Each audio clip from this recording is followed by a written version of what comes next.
Welcome to Audience First, a podcast for tech marketers looking to break out of the echo chamber to better understand their audience and turn them into loyal customers. Every week, Dani Woolf has brutally honest conversations with busy tech buyers about what really motivates them, the things they hate that vendors do, and what you can do about it. Get access to practical information on how to build authentic relationships with your audience. Listen to and talk with your buyers, and apply real customer insights to your strategies and tactics. You owe it to the world to unmute your mic. Are you ready? Welcome to another episode of Audience First. I love this because this is the third installment of the series where we're going to go through everything I learned regarding customer research in the cybersecurity industry. Today's special because we're going to be going through the actual application of insight, but I'm not going to do this alone, and I'm not going to do it in an echo chamber. I have a very special guest, one of my favorite peoples on the planet, the one and only Clark Barron. How are you? I'm doing good. We're gonna bring you on for sound effects. Oh yeah. This is one of those parts of this series that I'm ready and chomping at the bit to dive into. Yeah, it's gonna be super fluid. It's gonna be kind of open conversation. I have a lot of ideas, but again, like I didn't want to do this in my own echo chamber by myself because I want to hear from your perspective what you think could be done practically with regard to some of the evidence that I pulled in the last year and a half too. And we're going to talk about customer insight as it applies to demand generation. Because when we talk about customer insight, or we talk about like ideal customer profiles or personas or whatever, largely the product marketer is responsible for getting that data, building those profiles, distilling that insight, sitting in on the analyst calls and talking to the customers. But Yep. in my experience, and I don't know if this applies to you, but like in my experience, and the whole reason why Audience First exists is because I experienced lack of customer insight. I was tasked to 2x, 3x growth, but nobody gave me, access to talk to people. Like, how can you do that if you can't talk to people? Well, you got some shady gray hat areas to, some avenues you can go down as we all know. But yeah, it's one of those situations where if like I've long since said that if you're a demand gen marketer that is the first demand gen hire, but not the first marketing hire, and there is a well established product marketing function, you're in trouble. You're in trouble Why? because they have not only put together all of the messaging, they have put together the brand, the website, the tone, the voice, and you walk into a pre-built function, from the wish.com demand gen starter kit, and you don't know if they talk to the audience. You don't know if they did all of that before having PMF, if they, what are they basing that off of? All of those decisions, the language being used. I mean, in this industry, like you better know what you're talking about. You better not be over promising and under delivering. Like, so I have been that demand gen market where product You got marketing was just, it was pre-built. Like it Mhm. was the starter kit, and you walk in and go, oh, well, let me scratch my entire 90 days. I didn't know how deep it went because I have to go in and audit everything. Mhm. Mhm. And frankly, I feel like, to your point, the product marketer in some cases doesn't touch on the actual use cases or doesn't touch on the actual insight that you need as a demand marketer.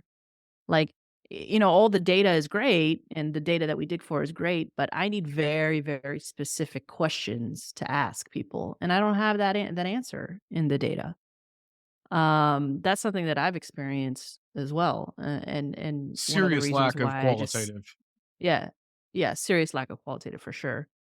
Um, and in many cases, those product marketers don't know how to ask the questions the right way, and Mm, so the data is very surface level.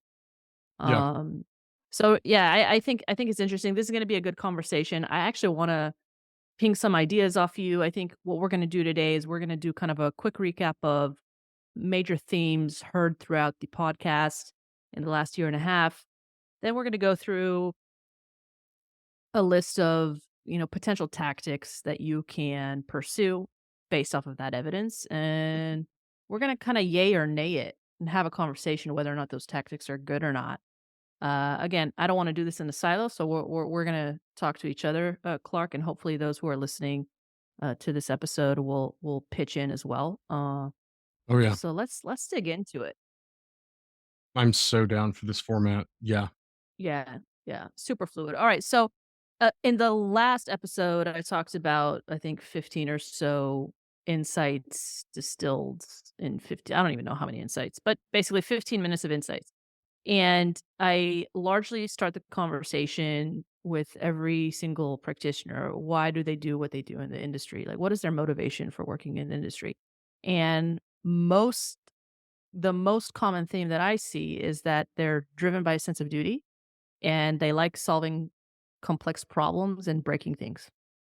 So I'm like, Cool. okay, well, if they like Yeah. doing that, if that's their intrinsic motivation, what can we do to fuel that motivation? What can we do to help drive them in continuing that particular action or experience, right? And I was thinking, well, games, gamification, capture the flags, dynamic experiences at trade shows, showing real stories of complex problems and triumphs. I don't know. What do you think? I tend to agree because my gut reaction is your number one goal should be to demonstrate to them that you give a shit just as much as they do about what they do, the meaning behind it, um,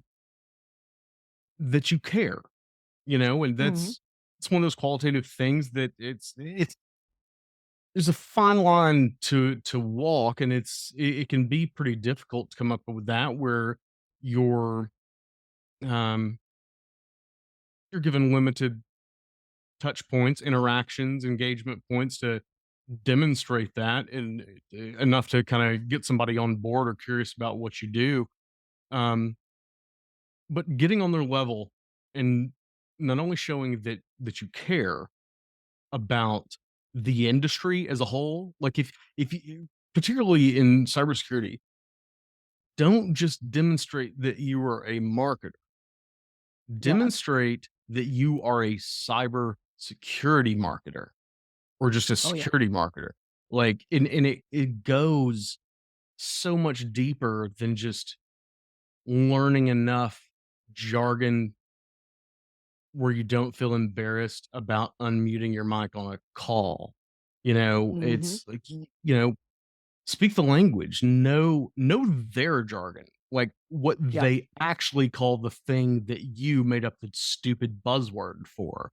Yep. Um, yeah, it's hackathons and like sponsoring B sides, Yeah, oh, yeah. Yeah. Oh, there you go. Right like on. it's go to the underground. Like you don't have to like spend 100 grand on a booth at RSA. Like, Mhm. really? You sure Yep. about that?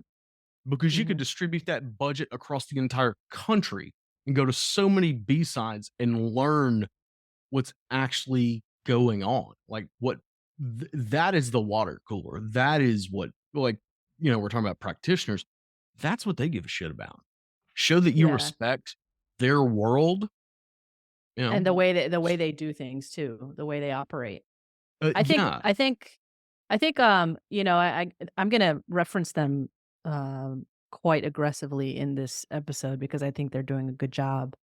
The folks over at Black Hills Information Security, Clark, I don't know if you know who they are over at BHIS, but they have their Backdoors and Breaches card game where you essentially, Oh, um, yep. you know what I'm talking about. They have I the 52 one cards where once you said that, I did. Yep. the tabletops. Yeah, the tabletops. I mean, and also when we did on the like, so that's physical format. They have the actual cards, but when Chris and I did, you know, Dungeons and Dragons for Business on the podcast virtually. I mean, that was first of all, that was freaking hilarious. It was fun. It was entertaining, but it was also useful because you're going through these scenarios, right? You're breaking Oh, down yeah. these like real world scenarios and doing, building them back up in a way that applies to the business, which allows people to again, uh, tap into their motivation of solving issues, solving problems, right? Practicing that in an environment that is relatively safe, but could be I mean, podcast format can't be applied to real life, but you could practice, I guess. But I think those are One of the those. I bigger regrets in my career, not being in that session. in Wh- that session, dude. I mean, we we got. gotta I mean, circle back. Like Chris I and I would have talked about it. I want to DM again so bad. Yeah, yeah.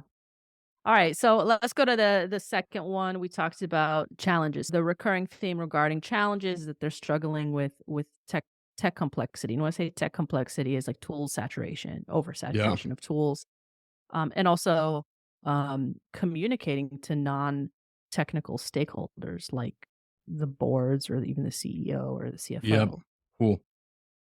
So, first of all, I mean, the recommendation that a lot of the CISOs that I've spoken to is like have relayed is teach me to speak your language as a business professional. If you're a sales pro, teach me to speak your business language. But I recognize that for a lot of sales professionals and marketing professionals, that could be hard. But what if you created like a series of topics where you broke down, how to simplify complex security topics as it relates to your domain back to the particular buyer, or created board ready reports for them or infographics or summaries, basically chop up all the complex information into bite-sized info for the right stakeholder. What do you think?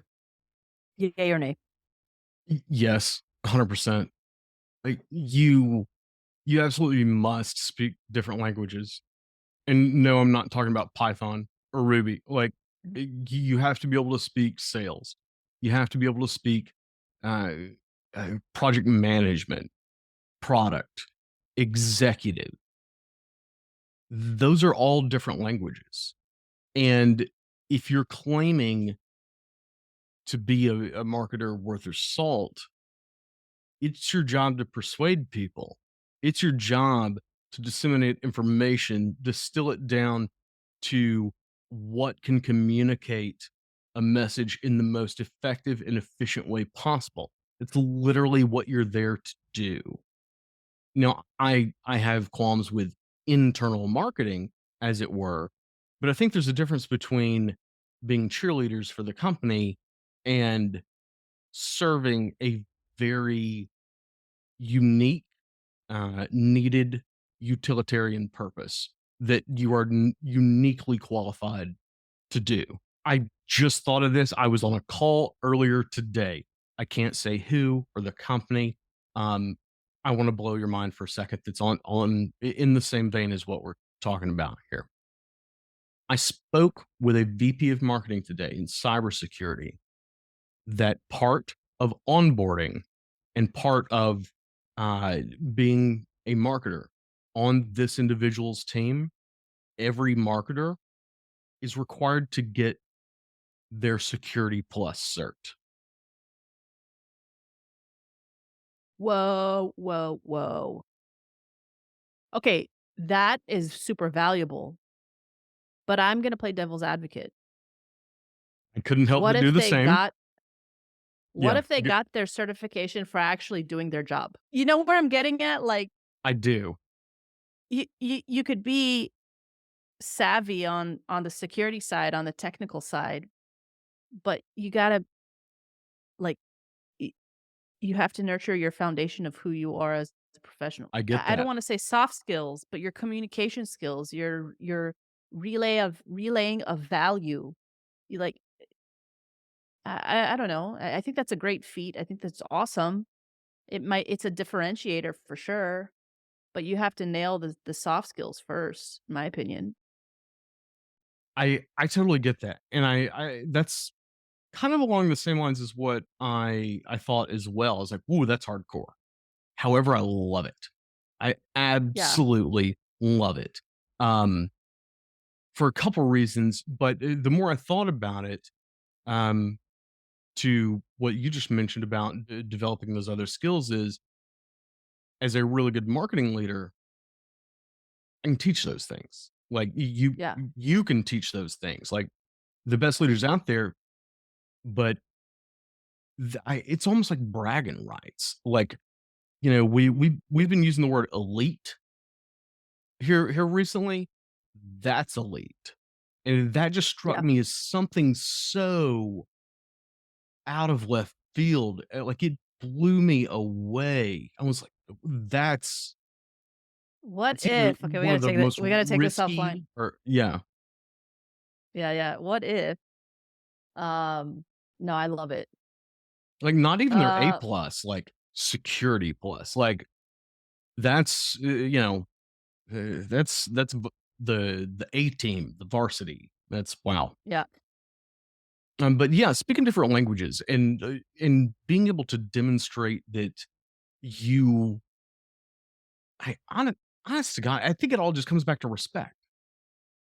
Demonstrating that you respect the importance of what they do and the importance of how stressful it is. We're in security. Like, we're talking about But ho critical infrastructure and global yeah. banking and what, like, that's an actual mission, But how do you balance, as a demand gen marketer who's under very aggressive growth goals, Mhm. sometimes largely with very tight budgets and your job on the line? Like, how do you balance that respect or that approach to respect and that kind of you gotta keep your cool, let's be real, with I gotta get pipeline in the door and opportunity and revenue. How do you balance those 2 worlds? Part of me wants to say that not everybody's cut out for it because it's gonna Mm, push you. It's gonna push you hard and not just within an 8-hour window every week, you know? yeah. Um, Yeah. you gotta want it.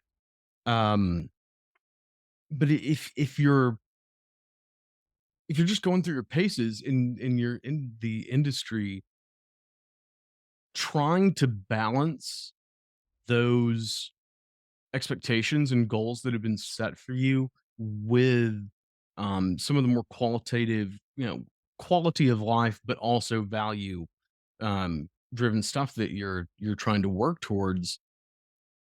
Sometimes you take a night class. Sometimes you gotta keep multiple balls in the air and pick what you want to double down on. Um, Yeah. it's sometimes it's a personal decision. It's a hard one. Yeah. It's a really hard one because you have to uh you have to have a lot of self-awareness. And you and I talk about like deep introspection a lot. Can I handle this? Can I push myself to be elite or really be effective? Am I willing to break a rule to do what I know that needs to be done that'll make me more effective in the long run? And whilst I'm doing that, how am I gonna hit these fucking goals? Like, Yeah. it's such a tightrope. It's not for the faint of heart, for sure. All right, key goals. I want to keep it moving. Key goals, recurring are protecting critical assets and making efficient decisions based off of what's most at risk. So I was thinking, okay, and I've been validating this lately. This is verbatim. Uh, Playbooks. Make playbooks for me. Practical playbooks. Agile response playbooks, toolkits, fast acting solutions, real time alerts, quick decision making guides. Highlight how your products tie to that. That's what I got from buyers. Yay or nay? Scalable or not? Love it. Actually, is the question. Love it. But is that enough? Is that enough? Is that No. enough? Like, do we Mm, need what other things do we need to help generate demand with regards to those goals? So gut response is anything that separates you from the white paper slinging dipshits out there that just sit in people's desktop folders collecting dust. You said toolkits, and then separated that from playbooks. I like both of those, but I also like the fact that both of those were separate. Those can be different things, and I Mhm. think that one of the takeaways that I'm getting from their response is I'm I'm tired of getting bombarded with things that lead me to believe we have very, very different definitions of the word value. Um, and so Ooh. that's the qualitative response. You ain't gonna get anywhere else. You're not gonna get that from data. Yeah. They're straight up telling you that n- what you're doing has no value, and Yeah. you think it does, and you're measured on goals or numbers and metrics that are reinforcing you. That's positive reinforcement just to keep doing the same shit. Nope. There's your answer right there. That doesn't really matter. You can't um attribute intent to that, or your sales cycle is going to be arbitrarily longer than it should be. That is such a good response. I feel like we could dive into that all night. Like that there is so much substance in that very simple response.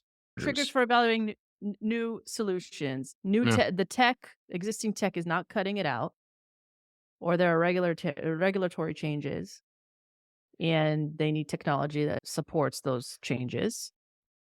Okay. Uh, or maturing. Another one, actually, that's not listed here, actually, in front of me, but I know is maturing teams. Oh, okay.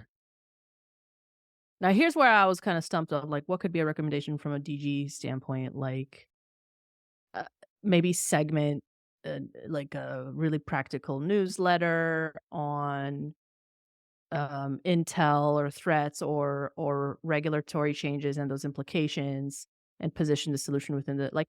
What do you think from a tactical solution could help?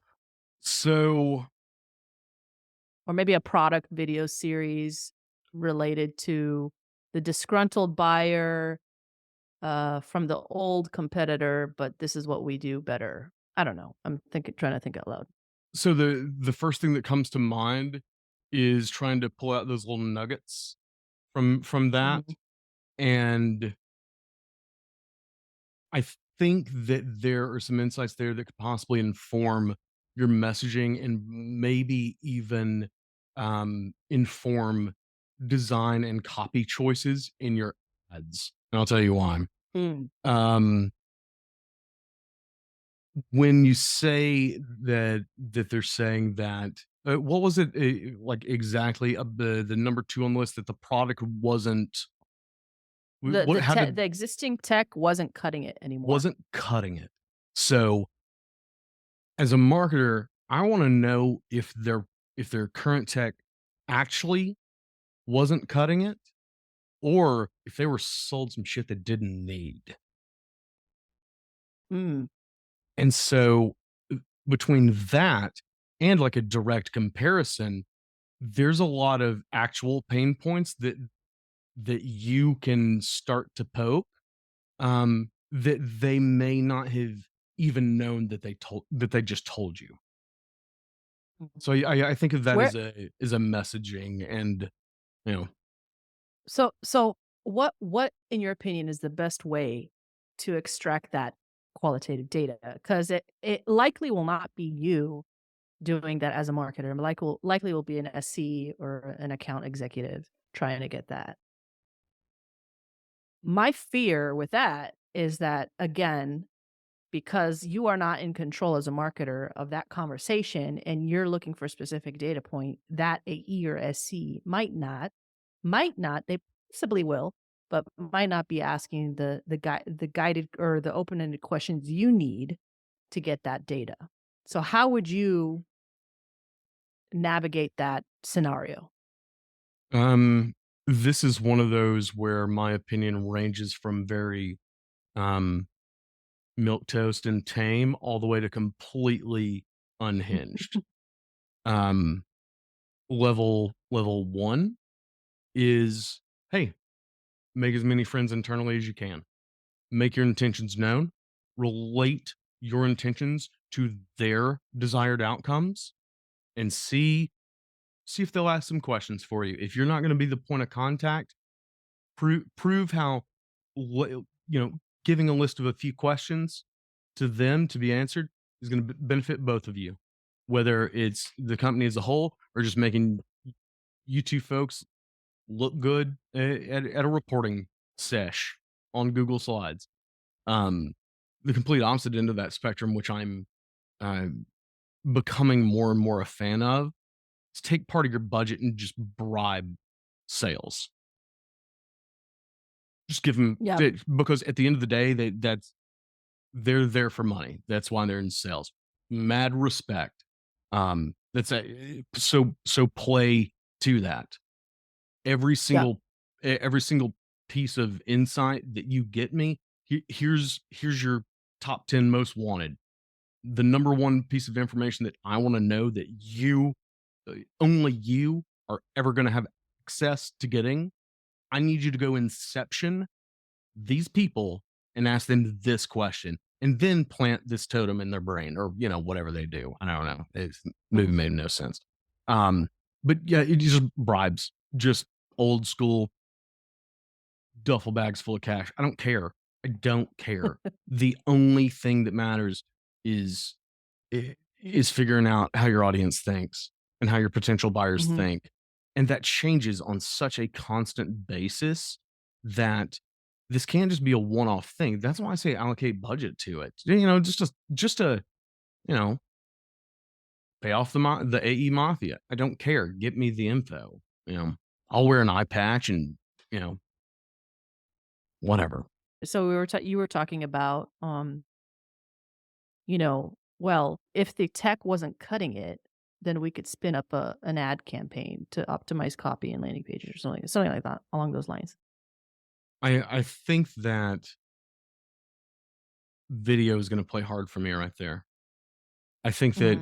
I think there's an opportunity to um, make friends with your buddies in product, and you guys tag team it and figure out what the real issue is.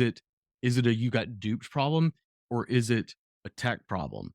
Because if it's a tech Mhm. problem, then you, product marketer, get with the engineers and figure out exactly what it is, and I'll figure out how to get that to the masses in a way that they can understand. If it Mhm. if it takes um hiring a bunch of uh security influencers to talk about how bad this other tool is, and they run into the same problem, and eventually there's just this water cooler chatter of everybody going, fuck, same thing happened to me. We've been dealing with the same thing. And then the second that message starts to gain traction, I'm a little bit of a medium to longer term play, but as soon as that narrative takes hold, that's when your top of funnel, mid funnel stuff uh, carpet bombs on all the channels where you gain the most traction. I don't care if it's TikTok, YouTube, it was probably a combination of those two in Reddit. Mhm. That's where I'm going with. Here you go, Mhm. because you can't. TikTok and You, Reddit. you Interesting. Yeah, because you can't just go, um, "Look, here, I'm the knight on a white horse to come save everybody from a problem that you all have." You can't do that because they're gonna say, "You arrogant marketer, you arrogant vendor, how do you know what our actual problems are?" You have to let them figure out that they all have the same problem, and then Yeah. just you happen to be there. Just social engineer your way through it. Strategic narrative. Barriers to buying. So, a lot of the reasons why buyers don't purchase, this is recurring in the conversations that I've had, is they have to deal with a lot of manual processes that's being thrown at them from the sales side. Um, on top of it, all the Marcom that's being thrown at them. They just wanna know what the product can do and see how it can do it. Second reason, the tech is clunky and it's Mm, not up to par. And third is team maturity. Like, it just doesn't fit their team maturity at this particular time. We have this conversation a lot in demand gen. Like, do we give them an on-demand demo? Do we, like, let them feel it for themselves? Do we give them a POV environment? Let them run with the demo by themselves to address their own barriers and then get back to us? Like, reducing that friction. To me, I think that that's the best solution, is just give them the demo right off the bat, let them experience it for themselves versus having them run through or jump through hoops and different phases and different reps before they mm, actually get to some kind of, right. um, answer, yay or nay. Cool. Yeah. This is, I feel like, a big conversation in the DG It world, is like, it okay, so I'm glad you said that because from my perspective, yes, it is a very big conversation right now. However, personally, I have no idea why.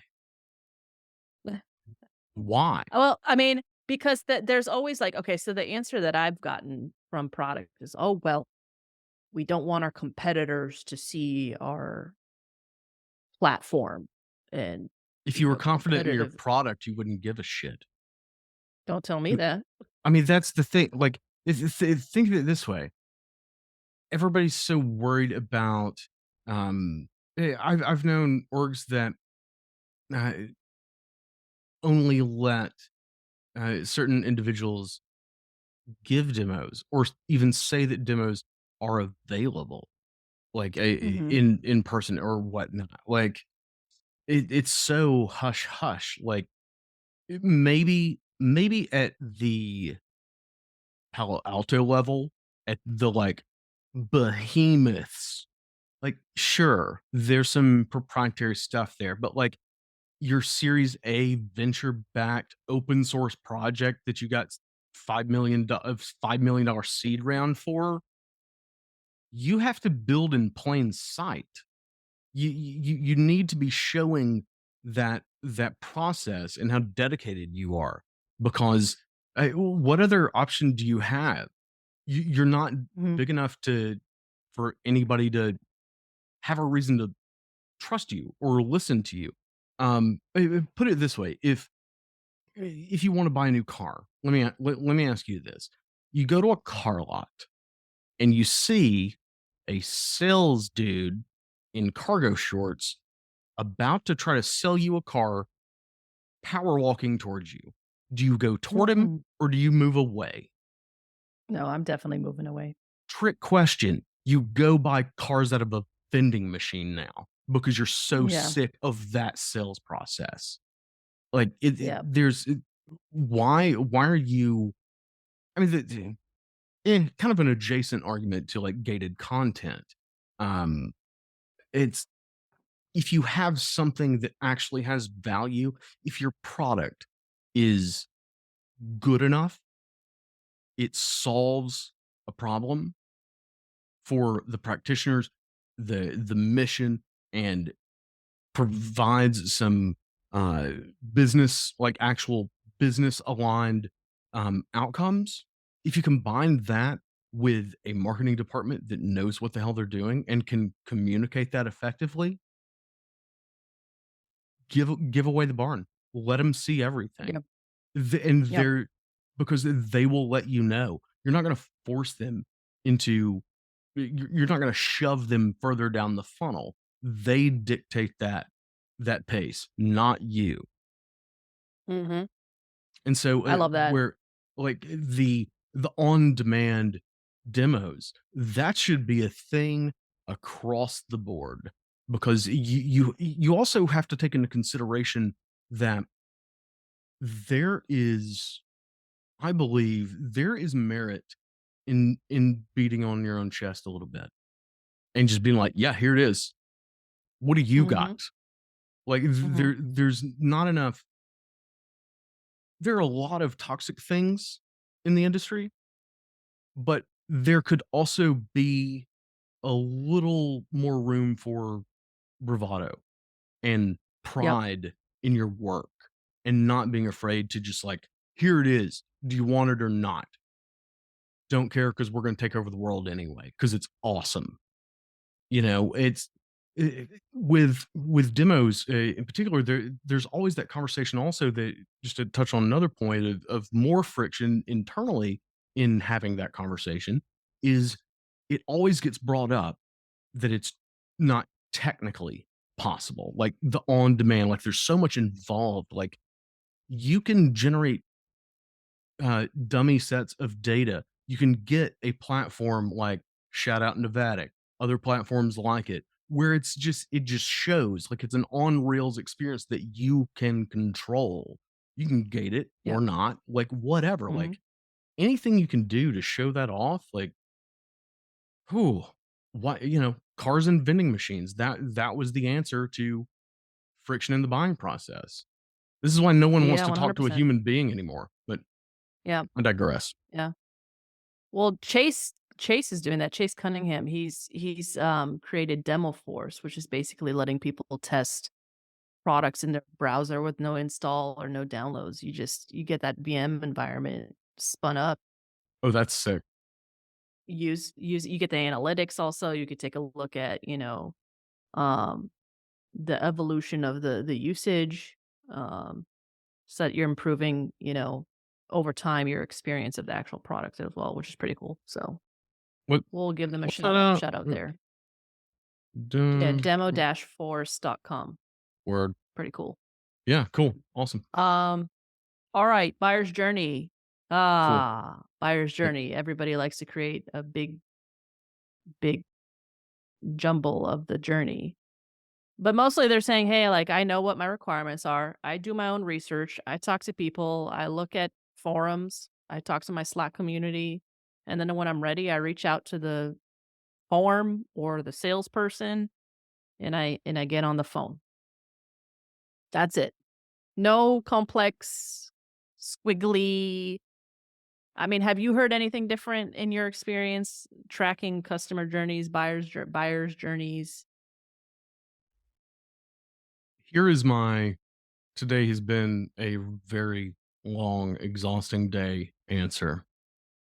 Everybody's trying to figure out and map the buyer journey when none of it matters at all. You are wasting time, money, and resources that could be allocating to things that actually matter. Trying to go where the puck is at rather than trying to go where the puck is going to be is wasted efforts. Well, that is a beautifully said statement. All right, actions for following up on that evidence. Just get into the communities. Talk to them. Talk to the people. Yeah. I mean, Talk I'm again, with your shout out mouths. to Black Hills. Yeah, shout out to Black Hills. They created a community of 41K Discord. 41K people Discord where they just talk to each other. I love it. I love It's that. awesome. It's just community based. Yeah. Talk to Yeah. people. Yeah. Engage in discussions. That's this is probably going to be the only one that I don't just completely wax poetic and go full verbose on. It's that simple. Talk to them. Like, Yeah. you want to know what the buyer journey is. Go find them. Ask them where they go. That's it. Yeah. Stop Yeah. throwing darts. Yeah. Oh, this gets me so wound up. Like the the orgs and the marketing leaders that try to map out the buyer journey and spend so much time doing that are the ones that don't market to human beings. They market to personas, not people with Yes, yes, lives yes. and better shit to do. They try to shove Mhm. everybody in the same box because it's predictable. Nothing's predictable if all your data is wrong. Just the human conversations go along the honest human conversations go a long way, because at the end of the day, again, like, in the conversations that I've been having is that they're saying, you know, we recommend people also, one, based off of the technology and how good the technology works, but also based on Yeah. how people treat them, It exactly. and That's just another opportunity to demonstrate that you respect and, what they do and care. It's yeah. so powerful. All right, evaluation process challenges. So one, tool saturation. We know that the market is saturated with platforms and products and services. But another is like vendor transparency. Like if the vendor is not transparent throughout the whole process, that is a huge, huge, huge hurdle for the buyers. Um, be super clear, like, being super clear about what they can and cannot do, being honest about that is a challenge that I've heard, time and time again in the conversations that I've had with customers. So I wanna talk about this, which, um, I ran this play in the past, and I almost doubled down on this play in the past. It's the competitor ads, the comparison guides, Cool. and I've Let's asked I've go. Yes. yeah, so I've asked the buyers, "So do those guys actually help you?" They're like, "No." So I'm like, "Well, what did we fucking do all all our months?" Um, but I wanna get your input as to what what what you think would be a good way from a demand gen perspective to show the value versus others in the market. Like, if it were up to me, it would be, again, be honest about what you can and cannot do, and even highlight what the competitor can do. Say, "Hey, like, yeah, they do this for sure." And if they're good, go with them. Piece of advice also is just don't shit on the competitors, because Oh, maybe you could eventually integrate down the road. You know what I mean? Like huge integration mistake. is huge. You could be acquired by yeah, Yeah. huge mistake. So what is kind of a piece of advice or recommendation in terms of action moving forward when it comes to trying to help buyers in the evaluation process overcome the hurdle of tool saturation and vendor transparency? This is definitely part of that conversation that demand gen marketers are uniquely qualified to have. It's the basis for the need for conversations like this. I could trace that back personally to what we discussed earlier about product marketers taking a route before demand gen, and anybody that has a sense about brand, and tone and voice and messaging, actually get a seat at the table. Um, because a lot of times what's being put out there, um, these false promises, I think a lot of where that comes from is an eagerness to market off of a message, um, for a product based on what you wish it did rather than what it Yep. does. Um, and you sometimes don't get to decide that. I can sell you a hammer, but I can't be mad when you buy 4 of them and just start juggling them rather than hammering in nails. Do whatever you want. Like, you're the one that's gonna seriously evaluate this more so than maybe a lot of our internal team has, because a lot is at stake. Um, when it comes to evaluating, ask them what they do. Like, what is that process like? Is there, I mean, just like you said about the comparison stuff, that's another thing, like the buyer's journey, that comparison pages and whatnot. Like, sure, we've all hijack some traffic with some competitive ads and some competitor comparison landing pages. But like, does it help them? Turns out might not be as it might be very disproportionate than how much you're allocating trying to produce, right? Yeah. Um, so don't spend a lot of time on things that they're not directly telling you this is the exact process of what I do. Everybody, Mm-hmm. like this is a meritocracy. Everybody will get your shot if you're there. If I know about you, if you're honest, like if it looks cool, if it looks like it could solve um, some some real issues that we're having, if I can tie it to business outcomes, to whatever, what it's their world. You're just a visitor. Um, I I do want to touch in, and like this is kind of like I'm gonna maybe shift the conversation a little bit, but understanding competitor analysis. To me, I think yeah, that's so crucial. I mean, I've done like surface level competitive analysis in in-house. I wish I had more time to do more of that. You know what I mean? same. I think it's so valuable, and it's not to like again, it's not to poo poo on the competitor. It's really to understand the strength and weakness. Like do a deep dive. I mean, this is I think why a lot of these agencies are making bank on this because it's a hard thing to do. But I think Yeah, as I a get demand real gen creepy marketer, with it. Yeah, like that's part of your you gotta get research. real good. You gotta get real good at understanding not only what it is you do, but what it is your competitors do. I mean, I like preaching to the choir. I gotta get better at it. I'm deep in customer research and doing content and all that kind of stuff, but I got at the competitor side. Let's just say that much. Well, I think a lot of people, like product marketers, they're going to go step by or side by side comparison on features, for example. I know it's Mhm. very fundamental, but start from there.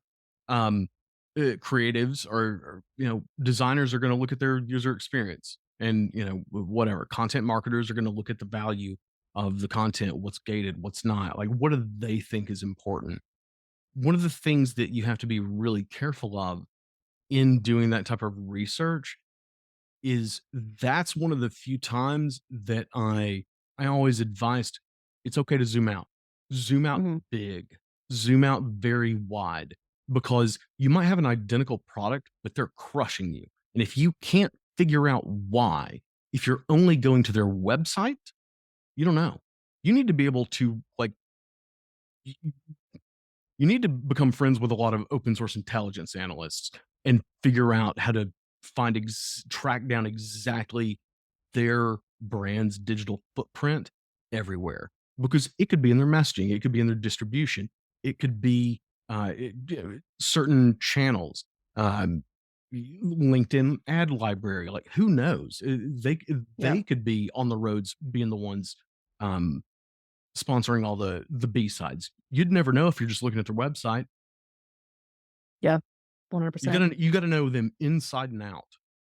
100%. All right, decision criteria. Does it align with my business goals, user experience, and compliance? Those were the main 3 themes. Here's where I'm like, okay, well, we can create, and this is where kind of buyer enablement, sales enablement comes in, but like Yeah, creating defensible artifacts that make the business case for the buyer. Like, eh, I don't know, not necessarily in the demand gen wheelhouse, but you could spearhead that for providing that at scale. I could see that. I do want to touch on the list itself. I almost want to push back against that. Okay. That seems too simple. I don't know. Maybe that's just a gut reaction, All right, but let's dig in then. Let's dig in because I have the detail. I have the detailed it one. seems like Let's go back. more. There's got to be Well, more to that. yeah, yeah, for sure. Let's see. Decision criteria. Well, yeah, there's business alignment, user experience, compliance, support, and integration actually are 2 big ones. Yeah, Support and integration and support. integration. That might be. Yeah, Okay. those are the ones. That's a little more rounded than Yep. uh, the first things that any decent marketing team, uh, unscrupulous or otherwise, they could present a picture that fits all of that criteria regardless of what it actually does. Um, yeah, you got to tread lightly there. The integrations and support, like that's so huge. Like demand gen, like you don't. This is actually one of those things that you don't see a lot in messaging, um, in ads, in copy. Um, why aren't more people talking about, rather than how good the product is how good the product is once you've been with us for 6 months or a year down the road. Like, it only gets better. Like, we're not here just to sell you a thing in a box. Like, that's where you can create some dialogue around actual partnerships, and maybe there's an emotional take there for partnering and investing in their long-term growth and success. There's a voice there for being united together in a mission, aligning yourself with that higher mission that they believe in. There's so many different ways to skin that So cat. if I hear you correctly, you're saying instead of presenting the story of like an end goal, show the story of progress. I just kind of distill it for me a little bit more. Yeah, so I'll do this. A lot of the ads you see are feature based, Yeah. fear based, or nonsense, just Mhm. abstract. Okay. So instead of the me ads, why not, instead of promoting the product or whatever, full protection on every whatever, um, in the same vein is kind of social proof. Like, why don't we showcase customer success and Mm. what happens on your journey with us? Mm. I Like see. like Yeah. not just sell you the hammer, hammer hits the nail, nail goes in Yeah. the board, Yeah. but like, nah, our clients build houses.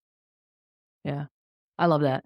I also think that, like, given there are so many technologies, that is a challenge to sift through, but the fact that integration plays a huge role in the decision, I know that tech alliances and those programs are huge, Mm. but from a DG standpoint, why not double down on that and, like, expand the ecosystem to be like the tech media ecosystem? Create some Tell me kinda, like, media I don't know, I'm just off the tell top me of my about head, that. like, Yeah.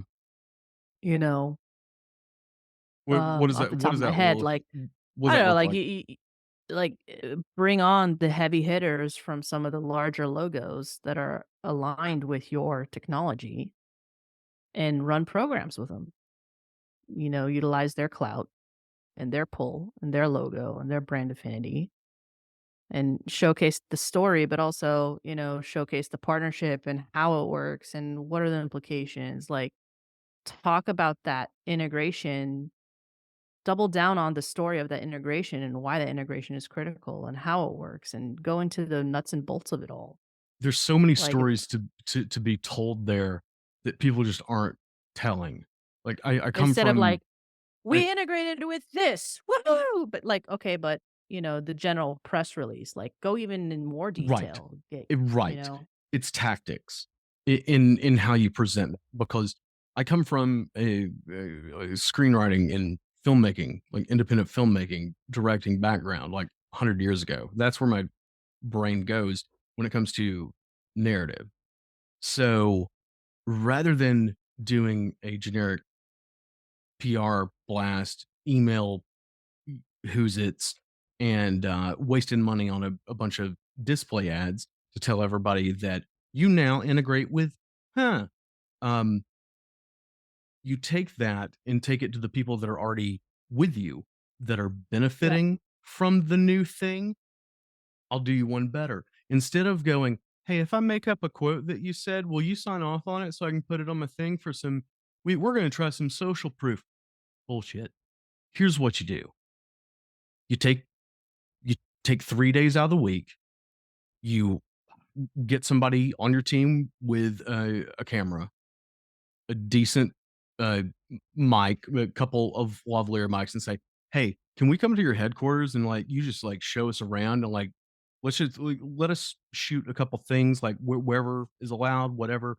Um, let's have lunch in your cafeteria. Let's show me your city. Let's have a conversation, and I'm going to tell that story, and I'm going to chop it up into clips everywhere, and everybody's going to see that we are best friends, and it's all because we did the new thing that you love, Cisco, or whatever." Yeah. Oh, that's awesome. Taking a more human approach to it You want to versus tell a like, story? Tell a story. yeah, yeah, I love that. That's fucking awesome. All right, we're two more. We got the Yeah. shit list and the alternatives. So the dislikes. Ooh, yeah. Let's go. Yeah, the dislike. So obviously, the aggressive sales tactics, right? And the email outreach, the cold outreach, and then just the lack of an understanding.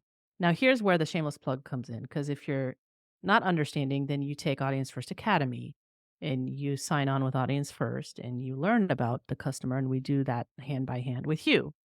But the one thing that, like, pisses me off, and we talked about it also at Cyber Marketing Con with George, and we talk about it on the pod, and you talk about it, is vendors, they are not training their go-to-market teams enough. It's not I, only on the actual individuals to learn by themselves, but there has to be some training set up for them to understand the buyer, yeah. understand the product, understand the space. It has to be ingrained. It's because executives don't know that they have to do that. They assume that if you're a good marketer, then you already know how to do that because that's part of your job. And so Mhm. if there's a disconnect there and they walk in and there's something else going on, like it's just a theory I have. Another one would be that um, it's not the go to market team, it's the sales team. Well, I mean, I'd argue marketing as well, who are staffing the booths and not distinguishing between their elbows and True. their asses, or even customer success that aren't really customer success. That's a good call out and very often overlooked. And maybe I was thinking of more like the in-person conversations Yeah. and whatnot. I'll renege on that. Um, but, I mean, honestly, this marketing, uh, messaging and being misguided in this industry is basically, you know, how we both feed our families. Um, um, but that's one of those things that you like, what are you doing?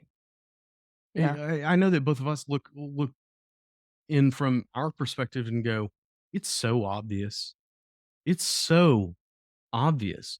And honestly, I don't think that it has anything to do. Well, I'm not there yet, but I'm starting to get to the point where I don't think it has anything to do with this industry. I think it has everything to do, or maybe at least in some part, to nobody understanding the importance of talking to your audience as a marketer. Because Yeah. the same could be applied. Like if you take drywall repair, if you don't know your audience, then you're gonna do everything that they hate. Hmm. And you're gonna do it from the very beginning, and you're not gonna know how to fix it unless you talk to them. Yeah. 100%.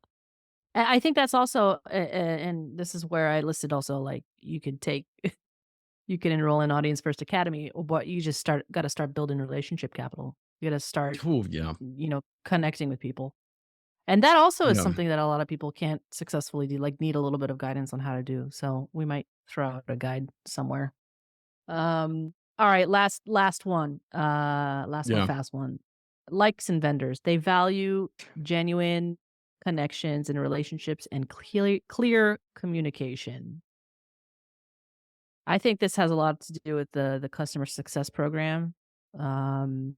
And we talked about GTM, and this is largely, demand gen focused, but I think if anything, part of the marketing function has to be I mean, marketing is a customer experience function. It has to be Oh, yeah. you know, we have to focus on, not only the demand gen, but the retention of the customer. And Right. so if we can work in tandem with customer success somehow, or have a customer marketing function in tandem with top of funnel demand gen, right, on building long-term relationship and advocacy, why aren't people double downing on that in the marketing department?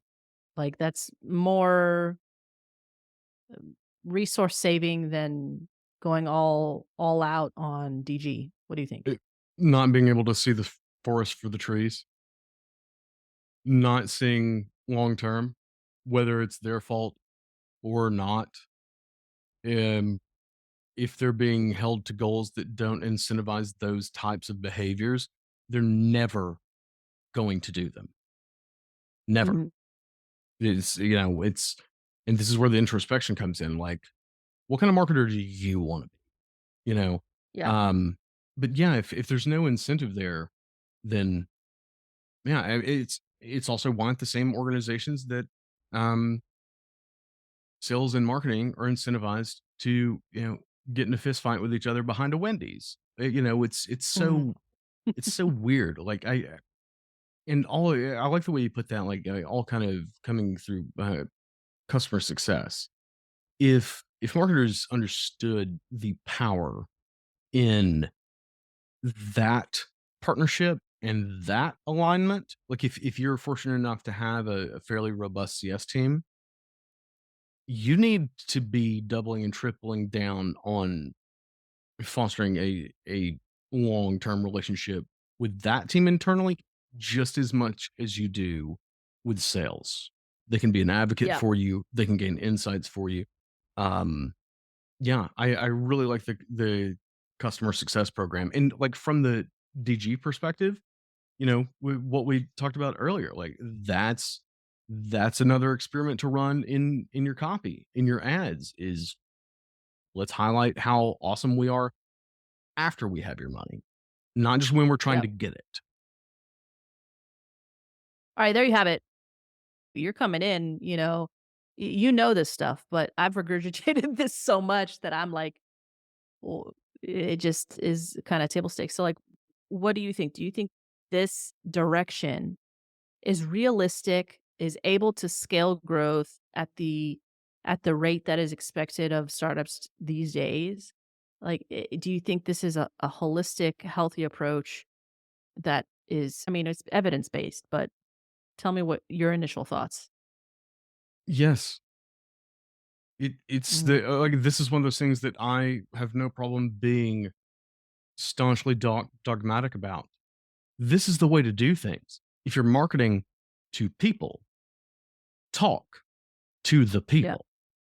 Period. End of statement. Like, nothing else matters. Like, if you're if you're doing anything that's not predicated on that fundamental concept in marketing, what are you doing? Like, it Yeah. is, and when it comes to, is this revolutionary? Um, it depends on how you define revolutionary. If you say, if you mean that in the sense of, like, novel and new concepts, there's one answer. But if you mean there needs to be an actual revolution, yes, yes, there does. Absolutely. I will Alri drag everybody kicking and screaming. We're doing it, folks. we are doing it. Any last things you wanna impart on the audience today before we sign off? Nothing matters if you don't know your audience. And, Yeah. go Amen. don't don't assume. Don't assume. It's so arrogant to think you know everything about your audience if you have not spoken to them. The buyer journey, their pain points. You don't know. Stop claiming you do. And if you're incentivized to not care, figure out what kind of marketer you want to be. There we go. Beautifully said. I will not add anything to that because that's the line right there. Well, Clark, I appreciate you as I always. appreciate you as always. This is awesome. I love this format. I love this. This is very cool. This was a good session, and to those of you who are listening, thanks again for joining us today. This has been another episode of Audience First. We are out. Thanks for tuning in to this episode of Audience First. If you like what you've heard, feel free to follow or subscribe to Audience First on Apple, Spotify, or any of your favorite podcast streamers.